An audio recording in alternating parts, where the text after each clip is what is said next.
SK banquet hall Central Bank के सामने main road Maripur Muzaffarpur का एकमात्र बैंक्वेट हॉल है जहां आप बर्थडे पार्टी से लेकर शादी विवाह तक का कर सकते हैं आयोजन। 2500 स्क्वायर फीट का 3 बड़ा हॉल। एसके बैंक्वेट हॉल में seminar, wedding ceremony, kitty party या बर्थडे पार्टी के साथ अन्य आयोजन को किया जा सकता है। 24 घंटे बिजली पानी के अलावा पार्किंग और लिफ्ट की सुविधा है उपलब्ध। फुल्ली एयर कंडीशन इस बैंक्वेट हॉल में 1 2 नहीं 18 बाथरूम और कई कमरे हैं उपलब्ध। बेहतरीन लाइट से सुसज्जित एसके बैंक्वेट हॉल बुक करने के लिए आज ही संपर्क करें 7005576759 8259954791। Basement parking, first floor hall, second floor hall, third floor room, fourth floor hall. Area wise एक फ्लोर का एरिया 2500 स्क्वायर फीट है। फर्स्ट फ्लोर का, सेकेंड फ्लोर का भी सेम है, थर्ड फ्लोर का भी सेम है, फोर्थ फ्लोर का भी सेम है। इस मैरिज के लिए सबसे अच्छा है क्योंकि बड़ा एरिया, आप चाहे तो 1000 आदमी का भी पार्टी इसमें कर सकते हैं, 500 का भी कर सकते हैं, 200-100 का भी करना हो, कोई बर्थडे करना हो, कोई भी पार्टी करना हो तो आप इसमें आराम से कर सकते हैं क्योंकि 3 हॉल है एक साथ में। इस शो के प्रायोजक है मां भवानी डेकोर प्राइवेट लिमिटेड, मतलब a complete floor solution, new 0 mile Dadar road Muzaffarpur.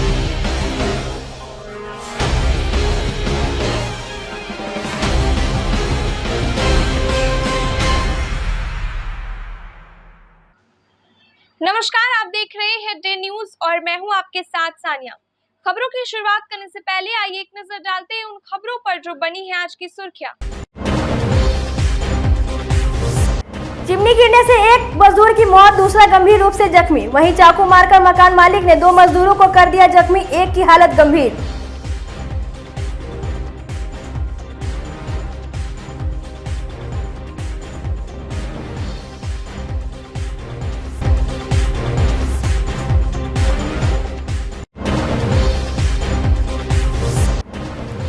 मंत्री और मुख्यमंत्री सहित कई अन्य पर मुकदमा, धार्मिक भावना को आहत करने का लगा आरोप।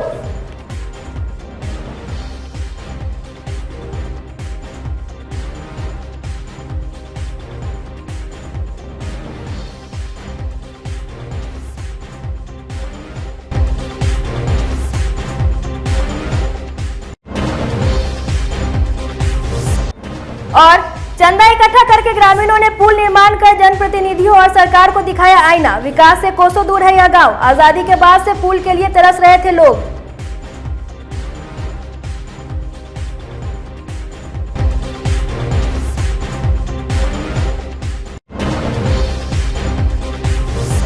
तो ये थी आज की सुर्खियां और अब खबरें विस्तार से।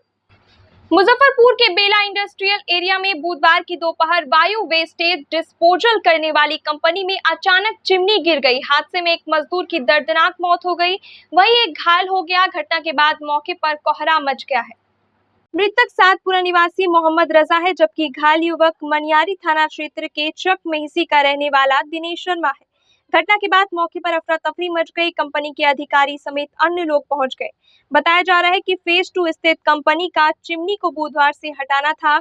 2 मजदूर ऊपर चढ़कर चिमनी को काट कर हटा रहे थे। गैस कटर से आधी चिमनी काट दी गई। इसी बीच नीचे से चिमनी टूट गया और दोनों नीचे गिर गए। एक चिमनी में दब गया जबकि दूसरा चिमनी से थोड़ी दूर गिरा।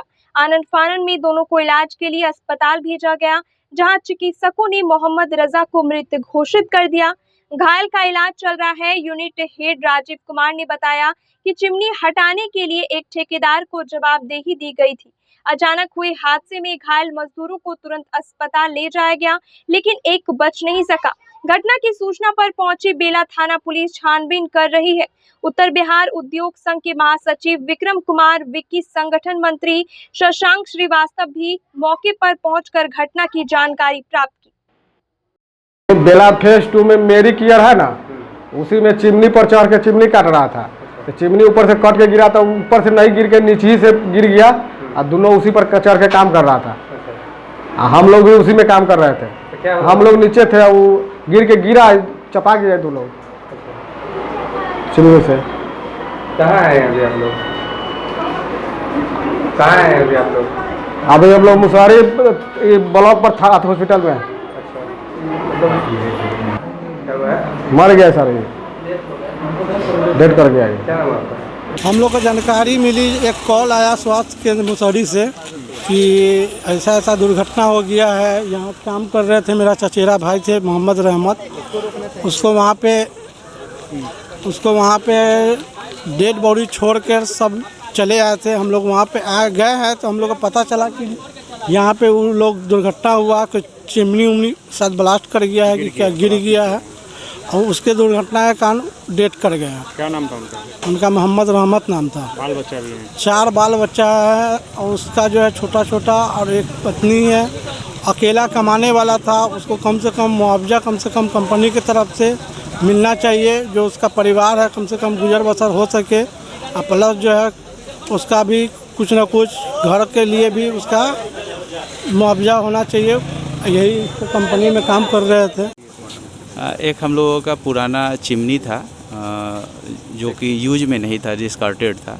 उसको उतारने के लिए हम लोगों ने कंट्रैक्टर को काम दिया हुआ था, उनके द्वारा आज सुबह से काम लगाया गया था।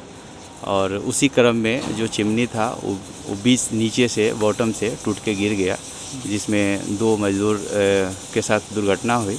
हम लोग इमीडिएटली उनको लेकर के हॉस्पिटल गए।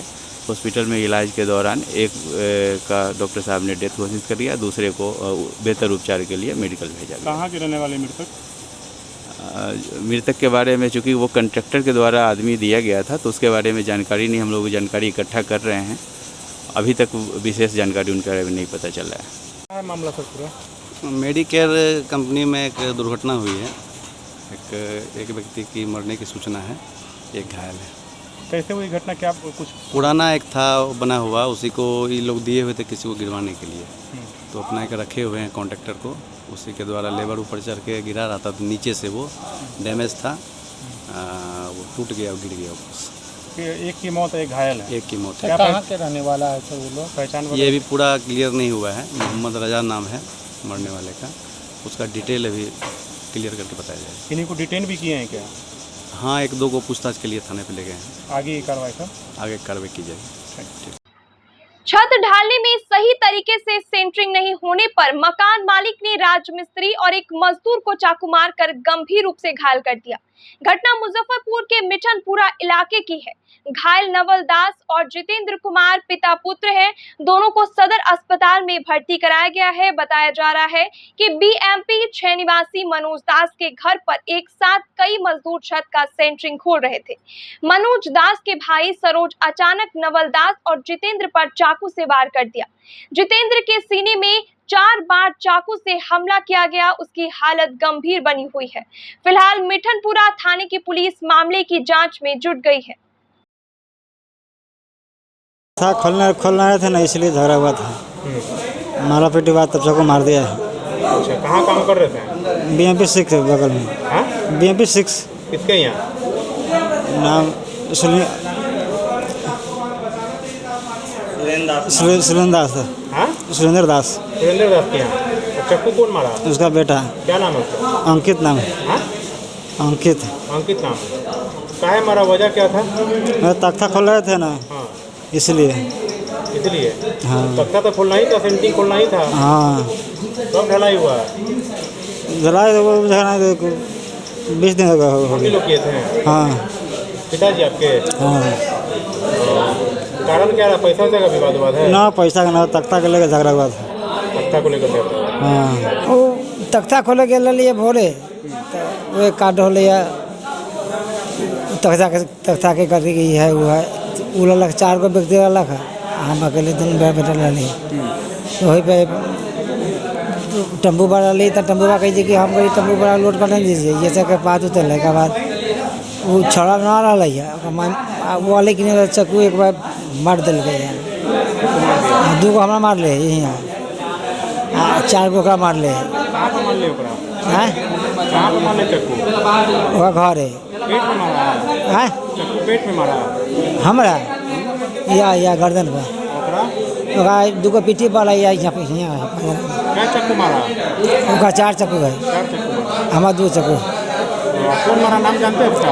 ढलैया हम लोग करके चल आए थे, उसका हुआ मतलब तीसरा सोमवारी के वक्त में हुआ था। ढलैया हम लोग करके चला है, सेंटिंग के टाइम पूरा खोलने के, हम लोग सवेरे गई है खोलने के लिए। उसके बाद में छोटा मोटा तख्ता के चलते जो है ना से मतलब कि ये हाथापाई होने लगा है। हाथापाई होने के चक्कर में मतलब वो घर में सीखला था मतलब सीधे इनका चक्कू मार दिया, इनका लड़का के चक्कू मार दिया ठेकेदार के। क्या चक्कू मारा? इनका 2 चक्कू लगा है, इनका 4 जगह चिरा हुआ है। कौन मारा, नाम क्या है उसका? सरोज। काहे मारा, वजह क्या था? वो तख्ते वाला के चलते मारा है। तख्ता में की गड़बड़ी हो रहा था? वो एक आध 2 तख्ता इधर उधर हो जाता है ना, उसी के चलते मार दिया है। मामूली बात। हाँ, भर्ती कौन कराया इन लोग को लाके यहाँ? वो हम लेके आए हैं वहाँ पर। अभी मजदूर है? हाँ, हम ही मजदूर है। अच्छा, आपका कहाँ घर है? इन्हीं के बगल में पुलिस लाइन कन्हौली है। तो गरीब आदमी बेचारा काम करने गया और चक्कू मार दिया। हाँ, कंप्लेन की है? पुलिस आई थी? पुलिस कहाँ है सर यहाँ पर? मुजफ्फरपुर के साहिबगंज हिम्मतपट्टी गांव में बुधवार की सुबह पोखर में डूबने से एक बुजुर्ग की मौत हो गई। बताया गया कि वार्ड नंबर 3 निवासी 69 वर्षीय सहदेव राम पैर फिसलने से पोखर के गहरे पानी में चले गए। जल्द ही खोजकर उन्हें पानी से बाहर निकाला गया, फिर भी बच नहीं पाए। सीएससी ले जाने पर डॉक्टरों ने सहदेव राम को मृत घोषित कर दिया। सूचना पर सीएचसी पहुंचे एएसआई शिव नंदन भगत शव को कब्जे में लेकर पोस्टमार्टम के लिए एसकेएमसीएच भेज दिया। नमस्कार, मैं हूं अमन भारती और आप देख रहे हैं डे न्यूज। मैं अभी साहेबगंज सीएचसी में मौजूद हूं।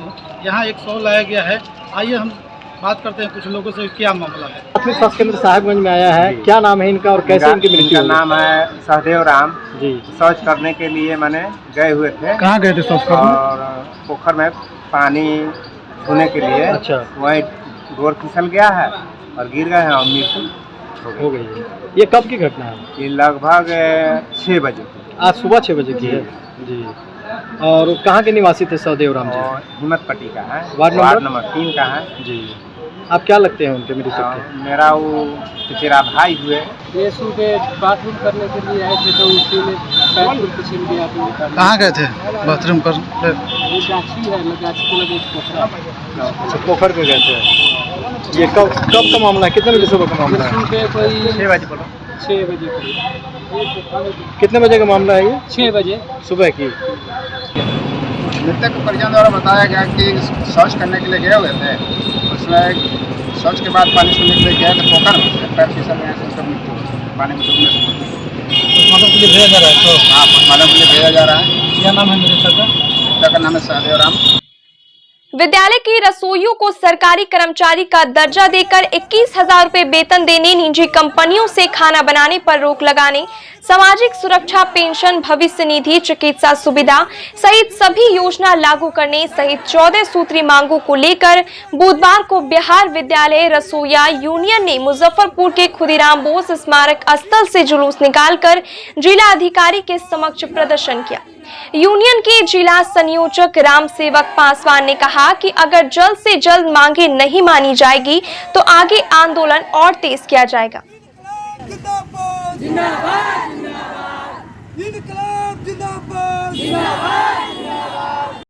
बिहार विद्यालय रसोइया यूनियन की ओर से आज हम लोग 16 सूत्री मांगों को लेकर प्रदर्शन कर रहे हैं। कोरोना के बाद रसोइया के परिवार के सदस्यों का रोजी रोटी समाप्त हो चुका है, महंगाई आसमान छू रही है। ऐसे समय में रसोइया को मात्र 1650 रुपया, वो भी 10 माह के लिए देना, ये रसोइया के साथ अपमान तो है ही, साथ साथ पूरी महिला और मजदूर तबका का अपमान है। जो सरकार न्यूनतम मजदूरी अपने रसोइया को नहीं दे पा रही है, पीएफ पेंशन की सुविधा नहीं दे पा रही है, सामाजिक सुरक्षा की सुविधा नहीं दे पा रही है। हम लोग जानते हैं कि प्राइवेट माने कपड़ा की दुकान में भी काम करने वालों को पीएफ मिलता है, लेकिन ये सरकारी संस्था में काम करने के बाद भी पीएफ और सामाजिक सुरक्षा से उसको वंचित किया गया है। ये जो इनके साथ अमानवीय व्यवहार हो रहा है, इसके खिलाफ आज हम लोग प्रदर्शन के माध्यम से मांग करते हैं कि ये सभी रसोइया को सरकारी कर्मचारी का दर्जा दिया जाए, तत्काल न्यूनतम मजदूरी 21,000 रुपया लागू किया जाए, इनको सामाजिक सुरक्षा के तहत लाया जाए। अभी जो रसोइया को माने ये विद्यालय से हटाने की बार बार धमकी दी जा रही है, उन पर दमन हो रहा है, उसको बंद किया जाए। रसोईया के अलावा अन्य काम लेना बंद करे। और साथ ही कोरोना के समय में इनको कोरोना योद्धा के रूप में पेश किया गया था, उस काल में भी जो काम किया है उनका पैसा अभी बकाया है। अभी भी 1650 रुपया के हिसाब से 5-6 महीना से इनको मानदेय नहीं मिला है। आप अंदाज कीजिए, आपके मीडिया के माध्यम से हम सरकार से मांग करते हैं कि रसोईया का जो बकाया मानदेय है, कोरोना काल का जो बकाया मानदेय है, इसका भुगतान किया जाए, नहीं तो हम आगे इस पर और तीव्र लड़ाई को आगे बढ़ाएंगे। मैं नरेश राम, बिहार राज्य। पटना में शिक्षक अभ्यर्थियों पर हुए लाठीचार्ज के खिलाफ युवा संगठन एटीयू ने बुधवार को मुजफ्फरपुर के शहीद खुदीराम बोस स्मारक स्थल के पास बिहार सरकार का पुतला दहन किया। संगठन के राज्य अध्यक्ष अरविंद कुमार ने कहा कि सरकार एक तरफ कह रही है कि 20 लाख लोगों को नौकरी रोजगार मिलेगी, वहीं नियोजन की मांग कर रहे अभ्यर्थियों पर बर्बरतापूर्ण लाठीचार्ज कर रही है। उन्होंने क्रूरता दिखाने वाले एटीएम पर कठोर कार्रवाई करने और शिक्षकों को जल्द से जल्द नियोजित करने की मांग मुख्यमंत्री नीतीश कुमार से की है। मौके पर जिला अध्यक्ष रंजीत कुमार, जिला सचिव अनिल कुमार सहित कई नेता मौजूद रहे।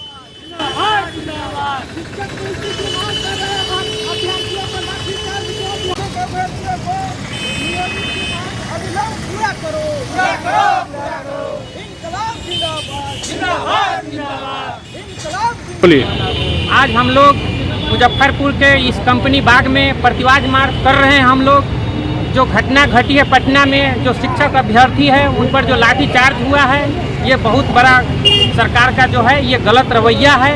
सरकार ने वादा किया है, बिहार सरकार ने, कि हम 10 लाख नौजवानों को नौकरी देंगे।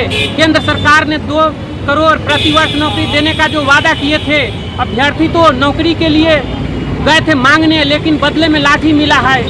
ये जो गैर लोकतांत्रिक जो तरीका है, इस चीज़ को हम घोर निंदनीय है और हम इसको मैंने गलत तरीका से जो लाठीचार्ज किया है वो उस अधिकारी को दंडित किया जाए। और जो आंदोलन चल रहा है उनके हम साथ हैं, कदम में कदम मिला करके इस आंदोलन को आगे बढ़ाने के लिए हम ये एकजुट का इजहार कर रहे हैं। आप जानते हैं कि पटना में हाल ही के दिनों में 2 दिन पहले शिक्षक अभ्यर्थियों जो एसटीईटी और सीटीईटी के अभ्यर्थी नियुक्ति की अपनी मांग कर रहे थे, सरकार से शांतिपूर्ण प्रदर्शन कर रहे थे, उस पर बिहार की पुलिस, बिहार सरकार की पुलिस ने बर्बर लाठीचार्ज किया है। बेरहमी से उनकी पिटाई हुई है, इसमें घायल हुए हैं। हम कहना चाहते हैं कि जो सरकार आज 20 लाख नौकरी देने का जो ढिढोरा पीट रही है, वही सरकार आज उन अभ्यर्थियों पर बेरहमी से लाठीचार्ज कर रही है। यह घोर निंदनीय है। हम आज All India Democratic Youth Organisation Muzaffarpur जिला कमेटी के बैनर तले आज हम बिहार सरकार का पुतला दहन कर रहे हैं और सरकार की इस तरह की जो गैर लोकतांत्रिक रवैया है, यह घोर निंदनीय है। इसकी हम निंदा करते हैं, भर्त्सना करते हैं और सरकार से हम मांग करते हैं कि जो बर्बर पुलिस लाठीचार्ज हुई है उस अधिकारियों को दंडित किया जाए और जो शिक्षक अभ्यर्थियों की जो नियुक्ति की जायज मांग है उसको अविलंब पूरा करे और जो 20 लाख नौकरी देने का सरकार का जो ढिढोरा है इसको पूरा करे। यह ढिढोरा नहीं चलेगा। हम उन अभ्यर्थियों, उन बेरोजगारों के साथ है हमारा संगठन और कदम से कदम मिलाकर हम इस आंदोलन को आगे बढ़ाएंगे। बुधवार को मुजफ्फरपुर के रेवा रोड बजरंगपुरम के एक हार्डवेयर दुकान में विचित्र जानवर को देखने पर लोग सहम गए। मौके पर लोगों की भीड़ जुट गई। चर्चा होने लगी कि इस तरह का जानवर पहले कभी नहीं देखा है।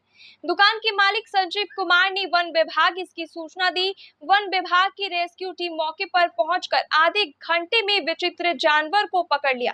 वन रक्षक रजनीश कुमार ने बताया कि ये जंगली बिल्ली की प्रजाति है जिसे वन बिलार भी बोला जाता है।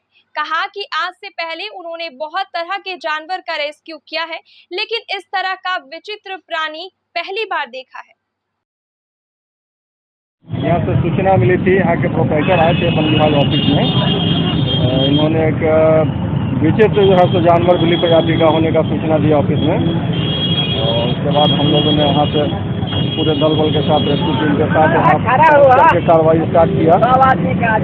आधा घंटा 45 मिनट के मशक्कत में हम लोग इस इसको पकड़ में लाए हैं। और ये हमको लग रहा है कि जंगली बिल्ली प्रजाति का ही है ना। ये पहली बार हम लोग मैंने आधिकारिक तौर पर इसकी पुष्टि नहीं कर रहे हैं। नहीं, हम इसको पता करवाएंगे भेज करके, है ना, कौन सा प्रजाति है, क्योंकि पहली बार हम लोगों ने इस तरह के जानवर का रेस्क्यू किया है पहली बार। इसके पहले और बहुत सारे जानवर का किया है जो परंपरागत है, लेकिन ये हम लोगों के लिए नया विषय है। क्या लग रहा है कि जहरीला है या ये नॉर्मल था? देखिए, इसके प्रभाव के बारे में जब तक इसके प्रजाति के बारे में हम नहीं जानेंगे तब तक इसके प्रभाव के बारे में कहना बड़ा जल्दीबाजी होगा। मुजफ्फरपुर जिले के आसपास कभी भी ऐसे प्रजाति को नहीं देखा गया? नहीं, मैंने तो पहली बार आपको बताया कि हम लोगों ने कई एक जिला में रेस्क्यू किया है, लेकिन ये पहली दफ़ा जो है इस तरह के प्रजाति का रेस्क्यू हो रहा है।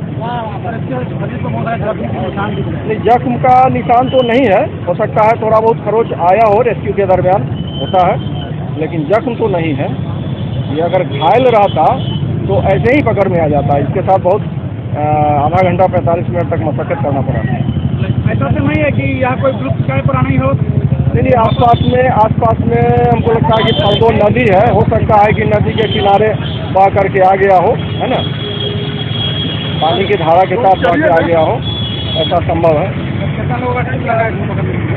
हम लोगों के साथ 3 आदमी हैं हमारे टीम में। अभी फिलहाल हम लोग 3 आदमी को रेस्क्यू किए हैं। कितने घंटे की मशक्कत के बाद इसको रेस्क्यू किया गया है? मोटा मोटी समझिए 45 मिनट लग गया हम लोग को। परिचय दे दिया अपना। जी, मेरा नाम रजनीश कुमार हुआ, मुजफ्फरपुर अंचल रेस्क्यू टीम। कैसे मिला और कब मिला?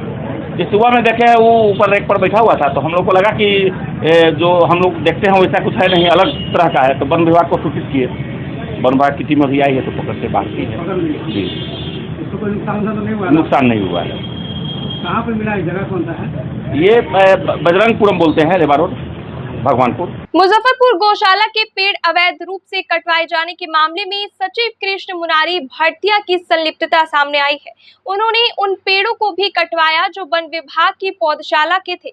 वन विभाग के रेंजर उमाशंकर यादव ने गौशाला के अध्यक्ष एसडीओ पूर्वी ज्ञान प्रकाश को रिपोर्ट सौंप दी है। एसडीओ पूर्वी ने बताया कि रेंजर की रिपोर्ट में कहा गया कि 29 जुलाई को मुशहरी के राम बालक राय ने 6 सीमल के पेड़ काटे थे। गौशाला सचिव के मौखिक आदेश पर पेड़ काटे जाने को लेकर बड़ा सवाल उठ रहा है, इसलिए अध्यक्ष या वन विभाग से किसी तरह की अनुमति नहीं ली गई। अफसर से हम लोग रिपोर्ट प्राप्त किए हैं और उनका प्रतिवेदन प्राप्त हो गया है। अब वन प्रमंडल पदाधिकारी को मेरे द्वारा लिखा जा रहा है, जो भी विधि सम्मत कार्रवाई होगी वो करना सुनिश्चित करेगा। जो जांच हुए हैं उसमें जांच में प्रतिवेदन प्राप्त हो गया है। हम रेंज अफसर को दिए थे, जैसे सूचना प्राप्त हुई रेंज अफसर को जांच में दिया गया है। उन्होंने अपना रिपोर्ट प्रतिवेदित किया है, उसके आधार पर डीएफओ जो है डिवीजन फॉरेस्ट होगा, उनको मेरे तरफ से प्रेषित की जा रही है कि जो भी विधि सम्मत कार्रवाई होगा, जो पर्यावरण विभाग का नियम होगा, उसके अनुसार कार्रवाई करने के लिए। पूरा मामला क्या है? पूरा मामला कि गौशाला का भूमि जो है कि कुछ वन विभाग को भी दिया गया है, जिस पर वो लोग अपना प्लांटेशन करता है, और गौशाला का अपना जमीन भी है। तो उनके द्वारा बताया गया है कि गौशाला की जो भूमि मेरे अधीन है, जिस पर मेरे द्वारा लगाया जाता है, उसमें 5 100 पेड़ की कटाई हुई है, और इसके जो बाहर का भी कुछ क्षेत्र है उसमें भी पेड़ पाए गए। इसी रिपोर्ट के आधार पर उनको कार्रवाई के लिए लिखा जा रहा है कि जो विधि सम्मत कार्रवाई करना सुनिश्चित है। फिलहाल सचिव को हटा दिया गया है इस पद से? अभी नहीं हटाया गया है। उसमें तो जो इलेक्टेड बॉडी है प्रत्येक 3 साल पर होता है, तो अभी उनका कार्यकाल बचा हुआ है, लेकिन इसमें जो वन विभाग का या पर्यावरण विभाग का जो भी नियम होगा उसका विधि सम्मत कार्रवाई के लिए हम लिखते हैं। बिहार सिविल सोसाइटी के अध्यक्ष आचार्य चंद्र किशोर परासर ने मुख्यमंत्री नीतीश कुमार, सूचना एवं प्रौद्योगिकी मंत्री मोहम्मद इजराइल मंसूरी, गया विष्णुपद मंदिर प्रबंधन समिति के कार्यकारी अध्यक्ष शंभूलाल विट्ठल, सचिव गजाधर पाठक, गया के एसपी, एसडीओ और विष्णुपद मंदिर पुलिस चौकी के प्रभारी पर मुजफ्फरपुर कोर्ट में मुकदमा दायर किया है। चंद्र किशोर परासर ने कहा कि हिंदू समाज के मान्यताओं एवं विष्णुपद मंदिर प्रबंधन समिति के नियमों का उल्लंघन करते हुए मुख्यमंत्री अपने साथ गैर हिंदू को लेकर मंदिर के गर्भगृह में चले गए। इस धर्म विरोधी हरकत से उनकी धार्मिक भावना आहत हुई है। न्यायालय ने परिवाद को स्वीकार करते हुए सुनवाई की तिथि 2 सितंबर को मुकर्रर की है। विगत सोमवार 22 अगस्त 2022 को मुख्यमंत्री नीतीश कुमार जी गया के दौरे पर थे और उन्होंने अपने पूरे लाव लश्कर के साथ नियम विरुद्ध ढंग से वो विष्णुपद मंदिर जो वहाँ प्राचीन है वहाँ गए और अपने साथ साथ गैर हिंदुओं को भी वो गर्भगृह में ले गए और उनके साथ उनका बिहार सरकार का जो IT मिनिस्टर है, सूचना एवं प्रौद्योगिकी मिनिस्टर जो कांटी के विधायक भी हैं मंसूरी जी, वो भी उनके साथ गए और उनको मना नहीं किया गया। वो गर्भगृह के अंदर चले गए, जबकि गर्भगृह के बाहर बड़ा सा संगमरमर पर लिखा है कि यहाँ गैर हिंदुओं का प्रवेश वर्जित है। इस प्रकार नीतीश कुमार जी, उनके मंत्री मंसूरी जी और वहाँ का जो मंदिर प्रबंधन समिति है, साथ ही जो स्थानीय प्रशासन है, इन्होंने मिलकर एक षड्यंत्र पूर्वक कॉन्स्पिरेसी की। हमारे विष्णु देवता का अपमान करवाया गया वहाँ गैर हिंदू को घुसा करके, और इससे मुझ सहित लाखों जो विष्णु के भक्त हैं पूरे देश में, उनकी भावना आहत हुई है। इसी विषय को लेकर आज मैं मुजफ्फरपुर के मुख्य न्यायिक दंडाधिकारी महोदय के यहाँ, बिहार के मुख्यमंत्री नीतीश कुमार, बिहार के IT मिनिस्टर इसराइल मंसूरी, गया के जो SSP हैं, गया के जो वो विष्णुपद मंदिर का जो चौकी है, पुलिस चौकी, उसका जो प्रभारी है, वहाँ के अनुमंडलाधिकारी सहित 7 लोगों पर मैंने परिवाद दायर किया है 295, 295A और 504 में। अगर ये दोष सिद्ध हो जाता है, हमने जो आपत्ति जताई है, तो उनको 7 साल की सज़ा और फाइनेंशियल पेनल्टी भी हो सकती है। दिनांक 22/8/2022 को जो माननीय मुख्यमंत्री महोदय जो गया के विष्णुपद मंदिर में गए थे और उसमें उनके साथ जो उनके काफिले में बिहार के IT मिनिस्टर जो इसराइल मंसूरी साहब है वो भी गए थे। और उस दिन जो विष्णुपद मंदिर में जो एक हिंदू को मंदिर में जाने से पहले ये गैर हिंदुओं को जाने का प्रवेश निषेध है उस मंदिर में, इसलिए और वो मुख्यमंत्री अपने पूरे काफिला के साथ इस बात को ध्यान न रखते हुए, हिंदू की भावना को ठेस पहुंचाते हुए, उन्होंने मंदिर में IT मिनिस्टर श्री इसराइल मंसूरी साहब को गर्भगृह तक भी प्रवेश किया। इससे हिंदू भावना को आहत पहुंचा। इसके संदर्भ में हमारे आचार्य चंद्र किशोर साहब ने एक नालिशीवाद दायर किया है आज माननीय मुख्य न्यायिक दंडाधिकारी में, और 295, 295, 504 भारतीय दंड विधान के तहत उन पर आरोप के तहत उन पर आज कहा गया है और माननीय मुख्य न्यायिक दंडाधिकारी ने इसे संज्ञान पर ले लिया है और इसको सुनवाई की अगली तिथि 2 तारीख को रखी गई है, 2/9/2022 को। और ये धारा जो है यह एक आपराधिक धारा के तहत मुकदमा की गई है। अगर माननीय मुख्यमंत्री और IT मिनिस्टर और संबंधित जो 7 जो लोगों पर जो मुकदमा किया गया हिंदू भावना के तहत, अगर ये सिद्ध उन पर अगर ये दोष सिद्ध हो जाती है तो अधिकतम उनको 7 वर्ष की सज़ा मिलेगी। मुजफ्फरपुर के कटरा प्रखंड का एक गांव है डुमरी। इस गांव की आबादी करीब 3000 है। सभी जाति के लोग यहाँ रहते हैं, लेकिन एक चीज है जो इस गांव के विकास को काफी पीछे धकेल देती है, वह है पुल। जी हाँ, आज़ादी के 75 साल हो गए हैं, पर इस गांव के लोगों को एक पुल नसीब नहीं हुआ है। इस गांव से होकर लखनदेई नदी की धारा बहती है। बाढ़ आने पर इस गांव का प्रखंड मुख्यालय से संपर्क भंग हो जाता है। पानी लगे रहने तक आवागमन में काफी परेशानी होती है। लोग खुद से चचरी पुल बनाकर आते जाते हैं, इसके भी ध्वस्त हो जाने का भय सताए रहता है। दशकों से नेता, मंत्री और विधायकों से फरियाद लगाते रह गए, मगर यहाँ के लोगों को सिर्फ आश्वासन ही मिला, किसी ने पुल नहीं बनवाया। अब ग्रामीणों ने खुद चंदा इकट्ठा कर पुल का निर्माण करा लिया। 20 दिन के भीतर ही यह पुल बनकर तैयार हो गया। ग्रामीण मोहम्मद शहीद ने बताया कि घर घर जाकर चंदा जुटाए, करीब 8 लाख रुपए जमा हो गए तो काम शुरू करा दिया। वे कहते हैं कि अब सरकार या किसी नेता मंत्री से फरियाद नहीं करना पड़ेगा। पुल का निर्माण होने से गांव में खुशी का माहौल है। ग्रामीणों ने पुल का उद्घाटन भी करा दिया। ग्रामीणों में बहुत खुशी है। कहते हैं किसी जनप्रतिनिधि से 1 रुपया नहीं लिया, सब गांव वाले के सहयोग से इसका निर्माण हुआ है। वो से आए, वादा पर वादा करके चले गए। बड़े बड़े नेताओं आए, बड़े बड़े मंत्री आकर के इस गांव में कहे कि हमने ये कर देंगे, हमको जिता दीजिए, सब कुछ कीजिए, सब कुछ किया। यहाँ ही तक नहीं बात है, बल्कि यहाँ से लोगों ने अपना गाड़ी करके पटना तक गए हैं, सबका हाथ जोड़े हैं, सबका बितनी की है सबको कि भाई इस चीज़ को हमारा कर देता। आप लोगों ने सब ने कहा कि हाँ हो जाएगा, जाइए हम कर देंगे, हमारा आदमी जा रहा है। आज तक इस गाँव के अंदर में कोई टपा भी नहीं है। इस गांव का आदमी जिंदा है या मर गया।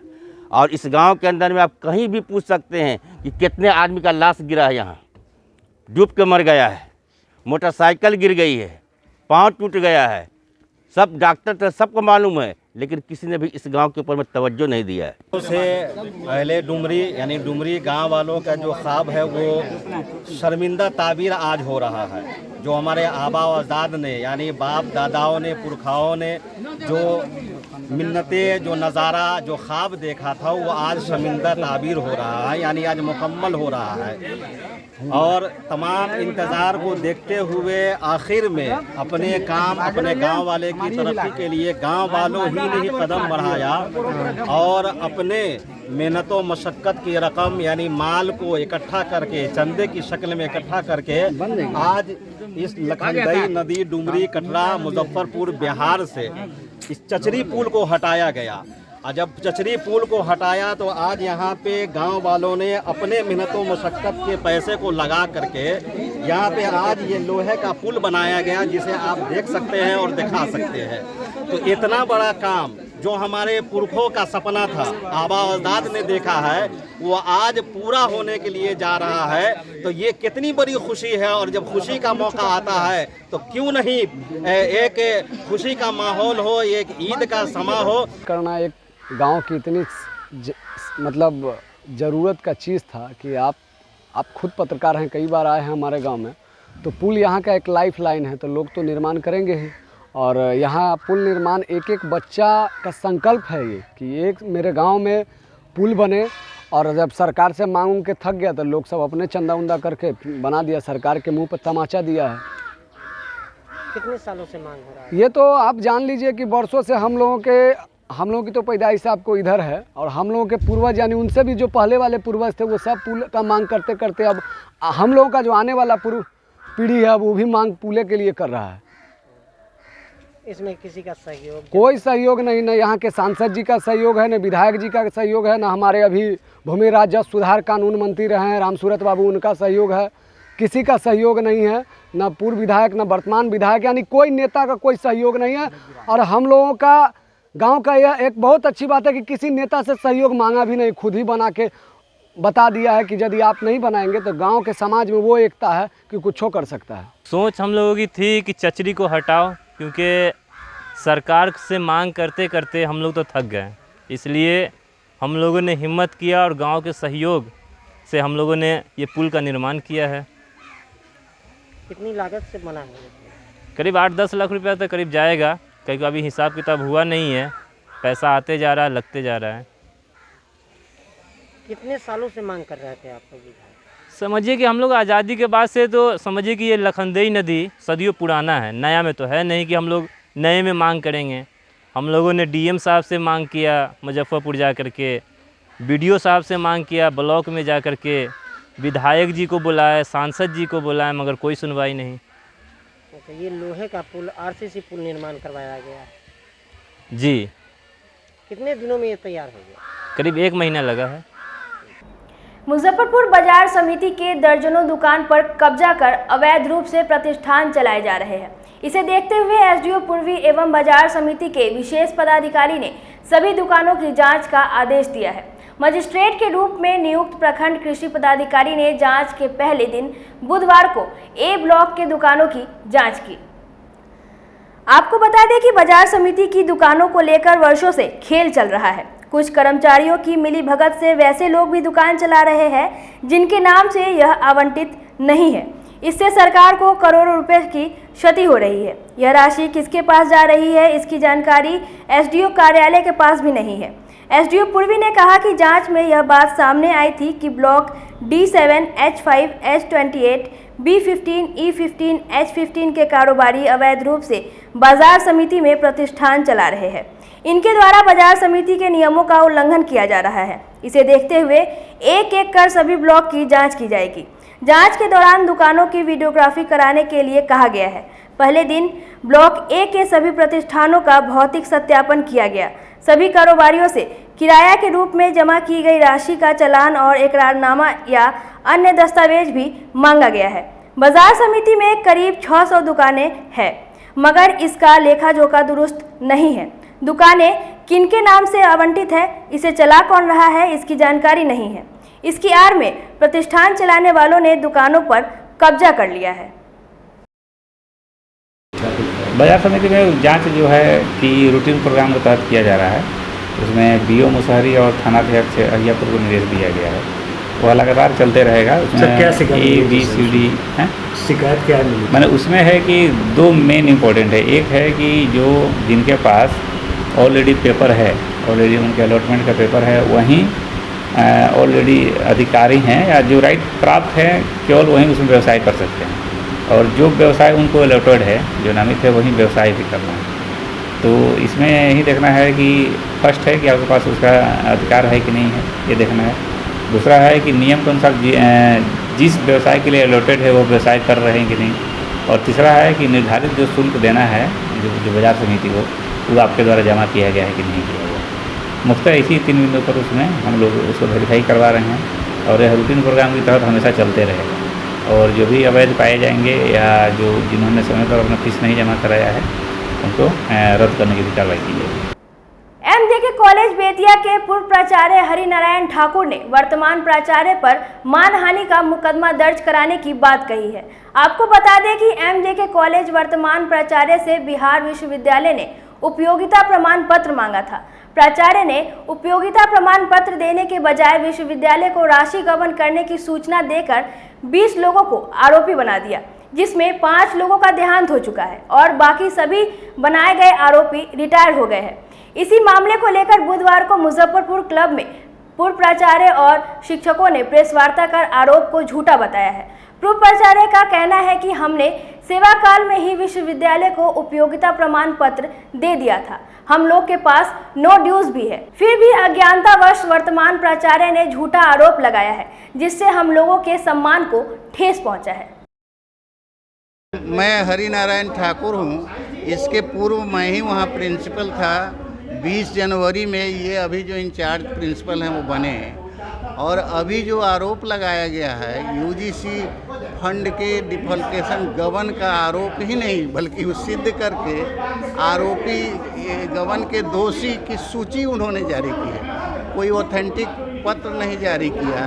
और 20 प्रिंसिपल, टीचर और कर्मचारी मिलाकर के सब कुल 20 लोगों पर, मैंने जिनके समय में जब जैसे यूजीसी का फंड सब था, वो सीधे डिफॉल्केशन का गबन का आरोप लगाकर एक सूची उन्होंने जारी की है। किसी पार्टी को उन्होंने कोई पत्र नहीं दिया है, कोई सूचना नहीं दी है और किसी एजेंसी से उन्होंने जांच नहीं करवाई है।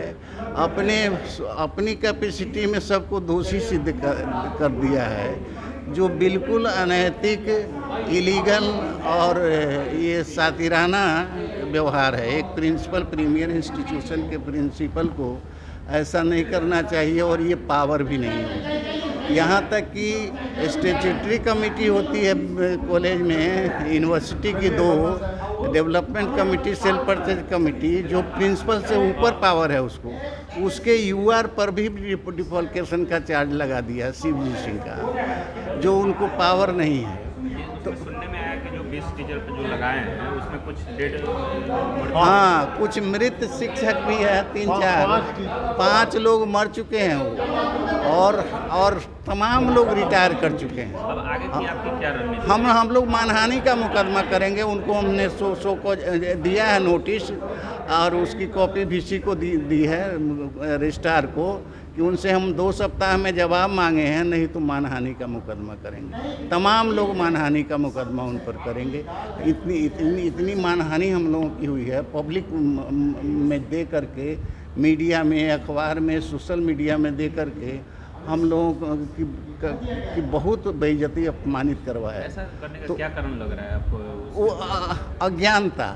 उस आदमी में कोई प्रशासनिक ज्ञान है ही नहीं। अपना दोष को छिपाने के लिए कि हमारी ड्यूटी जो एग्जिस्टिंग प्रिंसिपल, DM चाहे वाइस चांसलर होता है, उसी की ड्यूटी होती है कि जितना काम हुआ है पीछे उसको हम यूटिलाइजेशन तैयार करें, जो है वो ठीक है नहीं है उसका करें, और उसकी ड्यूटी है जिसका के समय का जो है यूटिलाइजेशन मान लिया नहीं है, उसी को सब को करके या सब पर बाई नेम एक नोटिस जारी किया है कि यूजीसी में जो कॉलेज का फंड का पैसा उन्होंने भेज दिया बिना उसकी जांच पड़ताल किए, यूजीसी के पत्र के ही उन्होंने मानक मानकर कॉलेज से बिना जांच किए, बिना विश्वविद्यालय के अनुमति से उन्होंने जो कॉलेज का फंड का दुरुपयोग किया है, इसकी जांच होनी चाहिए। और यूजीसी में जो वो पैसे छात्र हित के थे, उन्होंने यूजीसी को भेज दिया बिना कुलपति के सहमति से, अनुमति से, मनमाने ढंग से काम किया और मनमाने ढंग से सब पर दोषारोपण किया। इसलिए ये संस्था के और विश्वविद्यालय के ये प्रतिष्ठा धूमिल हुई है। और साथ ही मैं वहाँ 13 वर्ष पहले पूर्व प्रधानाचार्य था और इतनी लंबी आयु के बाद आज मुझे इस तरह के जलील होना पड़ रहा, ये बड़ी शर्मनाक बात है। मैं इनसे आग्रह करूंगा कि बिना जांच पड़ताल किए हुए आप इस ढंग से आप किसी पर आरोप नहीं लगा। पिछले दिनों मुजफ्फरपुर साहेबगंज के माधोपुर हजारी पंचायत के मुखिया बैद्यनाथ राय ने पूर्व मुखिया अनिल यादव पर हत्या की साजिश रचने का आरोप लगाते हुए थाने में प्राथमिकी दर्ज करवाई थी। इसके बाद बुधवार को पूर्व मुखिया ने एक बैठक कर अपने पर लगाए गए केस पर नाराजगी जताई। उन्होंने कहा कि 18 अगस्त की रात हुई दुर्घटना में मुखिया बैद्यनाथ राय घायल हुए, जबकि 18 अगस्त की दोपहर में ही वे यूपी जाने के लिए भाड़े की गाड़ी से चल पड़े थे। इसका प्रमाण भी है। बैठक में शामिल लोगों ने दर्ज प्राथमिकी से निर्दोष लोगों का नाम हटाने की मांग पुलिस प्रशासन से की। बैठक में राजद नेता पृथ्वीनाथ राय, जिला पार्षद राजेश सहनी, मुखिया अरुण यादव, पूर्व मुखिया मैनेजर राय, जदयू नेता शंभू प्रसाद गुप्ता समेत दर्जनों लोग मौजूद रहे। इस पंचायत के मुखिया माननीय बैद्यनाथ बाबू का एक्सीडेंट हुआ था 18/8 को, अज्ञात गाड़ियों द्वारा हुआ। लेकिन एफआईआर में वो कहते हैं कि पूर्व मुखिया अनिल यादव द्वारा मेरा एक्सीडेंट किया गया है। लेकिन तहकीकात करने से जो अनिल यादव के साथ जितने लोग वृंदावन गए थे, धाम पर गए थे, वो तमाम लोगों से पूछने के बाद यह सच्चाई सामने उभर कर आई है कि सरासर यह इल्जाम गलत लगाया गया है। ऐसी कोई घटना नहीं है। हम तमाम समाज के लोगों ने यह तय किया है, गणमान्य लोगों के द्वारा यह तय हुआ है कि एक कमेटी बनाई जाए और वह कमेटी उनके दरवाजे पर जा कर के यह पूछेगी कि सच्चाई क्या है, हकीकत क्या है। और उनको हकीकत अगर बता देते हैं तो ठीक है, अगर नहीं बताते हैं तो हम लोग भी सामाजिक न्याय द्वारा आगे कदम उठाएंगे। हम लोग विचार करके कि उनके प्रति क्या किया जाए। हमको जहां तक उम्मीद है कि पूछने के बाद में वो बतलाए थे कि 5 अमदी आएगा और धौल बाबा के मठ पर कसम खा जाएगा तो हम मान लेंगे। लेकिन जब हजारों प्रूफ वृंदावन जाने के क्रम में टोल टैक्स से लेकर के जितना भी टैक्स कटा है, जहां भी लोग खाना खाया है, जहां भी लोग होटल पर ठहरा है, सारा डिजिटल प्रूफ है अनिल राय मुखिया के पास है।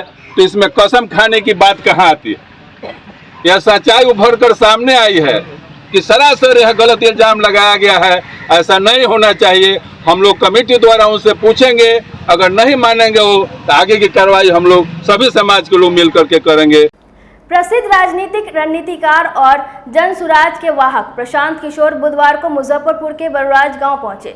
गोपाल शाही के आवास पर आयोजित सभा में प्रशांत किशोर ने बिहार के राजनीतिक और सामाजिक दशा में सुधार लाने का आह्वान करते हुए 2 अक्टूबर से पैदल यात्रा में शामिल होकर बिहार की राजनीति में बदलाव की अपील की। सभा में भवचंद्र भानु, मनोज पांडे, रमेश कुशवाहा, मुकेश कुशवाहा, तबरेज सहित सैकड़ों लोग शामिल थे। जो मैंने 2 मई को बताया है कि पूरे बिहार में घूम के जन सुराज अभियान के तहत लोगों से मिलना, संपर्क करना, उनसे संवाद करना, उनसे परिचय करना, उनसे कुछ सीखना और समझना और समाज में जन जागृति के लिए ये बताने के लिए कि बिहार में बेहतरी के लिए ये जरूरी है कि बिहार के जो लोग हैं वो एक साथ एक मंच पर आएँ और मिलकर प्रयास करें। अपने और अपने बच्चों के लिए बेहतर बिहार बनाना है तो बिहार के लोगों को ही मिलकर प्रयास करना होगा। उसी तहत आज माननीय ने अपने यहाँ बुलाया था, इन्होंने अवसर दिया था इनके माध्यम से मुझे यहाँ कुछ 100 लोगों से मिलने का अवसर मिला है। मैंने उनसे बात अपनी रखी है। उन्होंने अपने जो प्रश्न थे, कुछ सवालों का सवाल जवाब आपने सुना और देखा है। ये प्रक्रिया आगे चलती रहेगी। 30 सितंबर तक मैं ये काम पूरे बिहार में कर रहा हूँ और जैसा मैंने बताया है, इससे बात बनेगी नहीं। 2 अक्टूबर से पदयात्रा शुरू करेंगे और जब पदयात्रा शुरू करेंगे तो अगले 1-1.5 साल तक ये लगातार काम करेंगे। यही काम हर घर, हर कस्बे, हर पंचायत, हर शहर में करना है। मुजफ्फरपुर अकेले में जब मैं पहुंचूंगा, करीब उसमें 4-5 महीने अभी लग सकते हैं अक्टूबर से, क्योंकि चंपारण से चलना शुरू करेंगे। तो मुजफ्फरपुर में जब मैं आऊँगा तो कम से कम 20 से 25 दिन मुजफ्फरपुर जिले में हर पंचायत में जाने का प्रयास करेंगे। वर्तमान सरकार क्या अपना कार्यकाल पूरा कर पाएगी? जैसा मैंने पहले ही कहा, इसमें मुझे कोई दिक्कत नहीं। कार्यकाल पूरा करना चाहिए, जनता के हक में है। जनता 5 साल के लिए सरकार चुनती है, उनको 5 साल काम करना चाहिए। बीच में अगर आप उलट पुलट करते हैं, सरकार गिरती है, तो बोझ तो जनता पर ही आएगा। फिर चुनाव होगा, उसमें जो खर्च लगेगा वो तो जनता के ही कंधों पर उसका भार आना है। वो पैसा तो बिहार के लोगों की बिहार के गरीब जनता को देना पड़ता है। इसलिए जनता ने 5 साल चुना है, 5 साल सरकार चलनी चाहिए। अंतर देखा इनके विचारों का, और